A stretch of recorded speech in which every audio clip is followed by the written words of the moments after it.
నమస్కారం సార్. నమస్తే. సార్, జగన్ గారి పైన రాయితో దాడి చేసిన వ్యక్తిని పట్టిస్తే 2 లక్షలు ఇస్తామని చెప్పేసి పోలీసులు అనౌన్స్ చేయడం జరిగింది సార్. అంటే ఇప్పటి వరకు కూడా ఎవరు దాడి చేశారో మరి దొరకలేదా? మార్నింగ్ న్యూస్ వచ్చింది పట్టుకున్నారు అని చెప్పేసి, మరి ఆ వార్తల్లో నిజం లేదా? అసలు పోలీసుల స్ట్రాటజీ ఏంటి సార్? యాక్చువల్గా ఈ సంఘటన జరిగిన తర్వాత పోలీస్ కమిషనర్ 20 మందితో కూడిన ఒక టీంని, ఒక 6 టీములుగా ఫామ్ చేసి సిట్ని ఏర్పాటు చేశారు ఏసీపీ ఆధ్వర్యంలో. సో ఈ సిట్ ఇప్పుడు దీని మీద రకరకాలుగా పనిచేస్తుంది.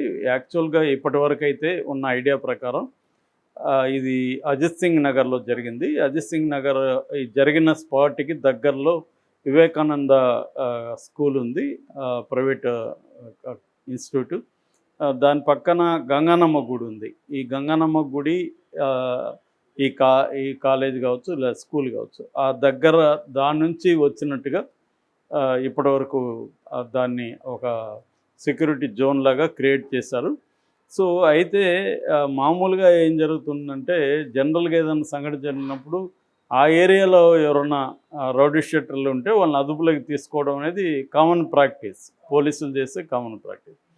అలాగా కొంతమంది రౌడీ షీటర్లని అదుపులోకి తీసుకున్నారు. అందులో ఒక అతని పేరు మాత్రం బోండా బొమ్మ కూడా చెప్తున్నాడు. వంకా సీను అనే ఒక రౌడీ షీటర్ని వాళ్ళు అదుపులోకి తీసుకున్నారు. అతన్ని బయట పెట్టాలి, అతని వాళ్ళే వైసీపీనే చేయించింది అనేది అతను తీసుకున్నాడు. అంటే రౌడీ షీటర్ల దగ్గర వైసీపీ అటాక్ చేశారని. సో అదే ఒకటి చేశారు. తర్వాత ఆ స్కూల్లోనే 25 సీసీటీవీల ఫుటేజ్ కూడా పోలీసులు తీసుకెళ్లారు. తర్వాత 3 సెల్ ఫోన్ టవర్స్ ఉన్నాయి ఆ పరిధిలో.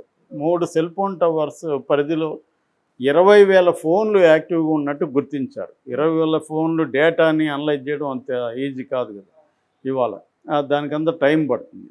సో ఇప్పుడు ఏం చేస్తున్నారంటే, ఎవరైనా సెల్ ఫోన్తో వీడియోలు కానీ ఏమన్నా తీసారా, లేకపోతే వీడియో కెమెరాలు ఏమన్నా వాడారా అన్న యాంగిల్ నుంచి పోలీసులు ఏం చేశారంటే, కమిషనర్ ఒక ప్రకటన ఇచ్చారు. ఆ ప్రకటన ఏంటంటే, ఎవరి దగ్గర ఉన్న సెల్ ఫోన్ ఫుటేజ్ కానీ లేకపోతే వీడియో ఫుటేజ్, అంటే ఎవరు రాయి విసినారని తెలిసే విధంగా ఉంటే, ఆ ఫుటేజ్ ఉంటే మీరు మాకు అందించండి. అందిస్తే మేము 2 లక్షల బహుమతి ఇస్తాము, ప్లస్ మీ వివరాల్ని సీక్రెట్గా ఉంచుతాము అనేది ఆఫర్ ఇవాళ పబ్లిక్గా ఒక నోటీస్ ఇష్యూ చేశారు. అంటే వీళ్ళకి ఏంటంటే, ఇప్పటికి కూడా కన్క్లూజివ్ ఎవిడెన్స్ అని ఏమి ఇంకా దొరికినట్టు లేదు.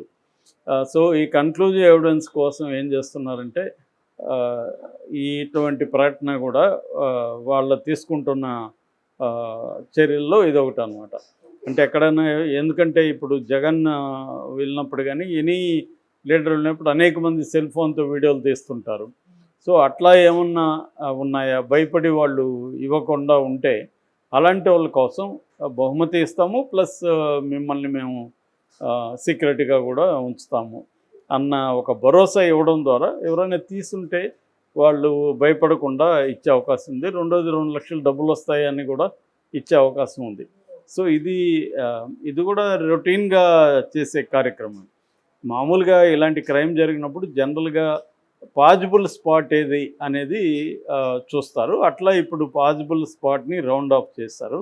ఇప్పుడు ఆ ఏరియాలో ఉన్న రౌడీ షీటర్లను కూడా పోలీసులు అదుపులోకి తీసుకొని విచారిస్తున్నారు. అంటే వాళ్ళ వేరబోర్డ్స్, ఈ సంఘటన జరిగినప్పుడు వాళ్ళకి ఏమన్నా ఎలిబి ఉందా, ఎక్కడున్నారు ఏంటి, అవన్నీ కూడా తీస్తారన్నమాట. అంటే ఎవరు చేసి ఉండొచ్చు. రెండోది ఏంటంటే, దీన్ని పోలీసులు ఎలా చేస్తున్నారు, రాయి విసురుంటే ఆ రాయి అక్కడేం దొరకలేదు, కింద పడిపోయిందా ఏం తెలియదు. అంటే అతని జగన్కి తగిలింది, తర్వాత వెల్లంపల్లి శ్రీనివాస్కి తగిలింది, ఇద్దరికి తగిలింది. సో ఇద్దరికి ఒకే రాయి తగిలిందా, ఇద్దరికి 2 రాళ్ళు తగిలాయా, అంటే రాయి విసిరారా, రాళ్ళు విసిరారా, మిగతా వాళ్ళకైతే తగలలేదు. సో ఆ రాళ్ళు ఏమో పైన, బస్సు పైన లేవు, కింద పడిపోయిన అవకాశం కూడా ఉంది. అట్లా కాకుండా ఏమన్నా పెల్లెట్ గాయమా అనేది కూడా తెలీదు.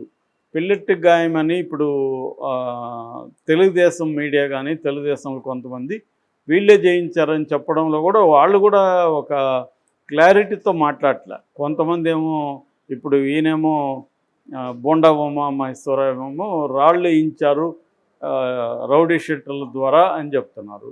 ఇంకొంతమంది ఏమో ఫర్ ఎగ్జాంపుల్ ఇందాక నేను ఆంధ్రజ్యోతి ఆర్టికల్ చూసా, వాళ్ళేమో ఇది ప్లాన్డ్గా అక్కడే తగిలేట్టుగా చేశారని చెప్తున్నారు.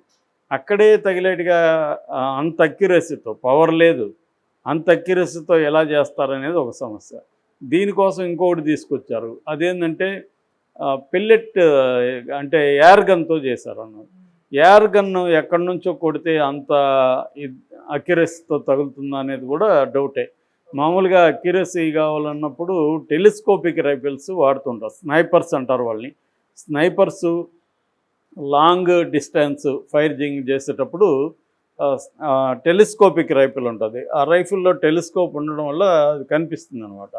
అది కూడా అంత ఈజీ కాదు. అంటే చంపడం, గన్నుతో చంపడం కొంతవరకు ఈజీ, కానీ గన్ చంపకుండా కరెక్ట్గా తగలడం అనేది అంత ఈజీ కాదు. సో ఇది మనకి ఈ మధ్య అతడు సినిమా చూసి అందరికీ అలాంటి ఐడియాలు వస్తున్నాయి. బట్ రియల్ లైఫ్లో ఇట్స్ నాట్ దట్ ఈజీ. నాకు తెలిసి ఇండియాలో ఈ మధ్యకాలంలో ఎప్పుడు కూడా మన స్నైపర్ అటాక్స్ చూడలేదు. హాలీవుడ్ సినిమాల్లో అక్కడెక్కడ చూస్తుంటాం. రియల్గా అది కూడా ఏంటంటే ఆ విండు, టెంపరేచరు, ఇవన్నీ మీద ఆధారపడి ఉంటుంది. ఆ గాలి ఎట్లా వీస్తూ ఉంది, ఇవన్నిటి మీద, బుల్లెట్ వేగం, ఇవన్నీ క్యాలిక్యులేట్ చేసుకునే ఒక ఎక్స్పీరియన్స్ ఉండాలి వాళ్ళకి. రెండోది ఇక్కడ పవర్ లేదు. పవర్ లేకుండా టార్గెట్ మీద కరెక్ట్గా ఎలా కొట్టారనేది సమస్య. లేదా వీళ్ళు 10 రాళ్ళు ఇసిరితేనా ఒకటి తగిలిందా, అలా పాజిబిలిటీ కూడా ఉండొచ్చు. ఒక 3 కలిసి 4 కలిసి అందరూ రాళ్ళు ఇసిరేస్తే ఒక 2 తగిలాయి అనుకోండి ఇద్దరికి, ఒక 5 రాళ్ళు 6 రాళ్ళు వేస్తే అట్లా కూడా పాజిబిలిటీ ఉంది. అంటే మనం ఏంటంటే ఒకడే వేసాడని, అక్యురేట్గా వేసాడని ఇవన్నీ మనం ఊహించుకుంటున్నాం. అనేక ఇట్లాంటి జరిగినప్పుడు ఏంటంటే పాజిబిలిటీస్, ప్రాబబిలిటీస్ని అన్నిటినీ పరిగణలోకి తీసుకోవాలి. ఒకదానికి ఫిక్స్ అయిపోవడు. ఒకదానికి ఫిక్స్ అయిపోతే మనకి దాంట్లోనే కొట్టుమిట్టాడుతూ ఉంటాం అనమాట. మామూలుగా పోలీసు ఇన్వెస్టిగేషన్లో పాజిబిలిటీస్, ప్రాబబిలిటీస్, వైల్డ్ గెస్సెస్ కూడా చేస్తుంటారు వాళ్ళ అనుభవం నుంచే కాకుండా. సో అలాంటిది మామూలుగా వాళ్ళు ఏం చేస్తారు, చాలా పోలీస్ ఎంక్వైరీల్లో లేటరల్ థింకింగ్ మెథడ్ని అప్లై చేస్తారు. లేటరల్ థింకింగ్ అంటే మామూలు కన్వెన్షనల్ థింకింగ్లో గుడ్ బ్యాడ్ అనే క్రైటీరియాతో మనం చేస్తాం. ఇది మంచిదా కాదా అనేది ఆలోచిస్తాం. అట్లాగే బాగుందా బాలేదా అనేది కూడా ఆలోచిస్తాం. ఈ 2 ద్వారా మనం ఏదన్నా ఒకటి చేయాలనుకున్నప్పుడు ఇది బాగుందా లేదా, లేకపోతే ఇది మంచిదా కాదా అనేది ఆలోచిస్తాం. కానీ లేటరల్ థింకింగ్లో మంచిది చెడ్డది, బాగుంది బాలేదనేది వాళ్ళు ఆలోచించరు. ఎన్ని రకాలుగా జరగచ్చు, how many possibilities or probabilities are there అనేది ఆలోచిస్తారు. గుడ్ బ్యాడ్ కానీ బాగుంది బాలేదనేది అక్కడ ఉండదన్నమాట ఈ లేటరల్ థింకింగ్లో. దీన్ని డిబోనో అనే ఒక ఆయన ఈ లేటరల్ థింకింగ్ డెవలప్ చేశాడు అనమాట. సో అలాగా ఇన్వెస్టిగేటివ్ మెథడ్స్లో కూడా లేటరల్ థింకింగ్ని అప్లై చేస్తూ ఉంటారు పోలీసులు. అంటే ఎన్ని రకాలుగా పాజిబిలిటీ ఉంది, ఈ ముందు అసలు రాయి విసిరాడా లేదా, పెల్లెట్ తగిలిందా లేదా, ఎరగన్నా, ఇవన్నీ ఒకటి. తర్వాత ఫస్ట్ ఏమో క్యాట్ బాల్తో రాయిని, అంటే పెద్ద లాంగ్గా ఉండే గులక రాయిని క్యాట్ బాల్తో కూడా, అది హైలీ ఎక్స్పీరియన్స్ ఉంటే కానీ చేయదు. మేమంతా కూడా చిన్నప్పుడు చేసేవాళ్ళం. సో అది అంత వెరీ డిఫికల్ట్ అది. సో అందులో చెగట్ ఉంది.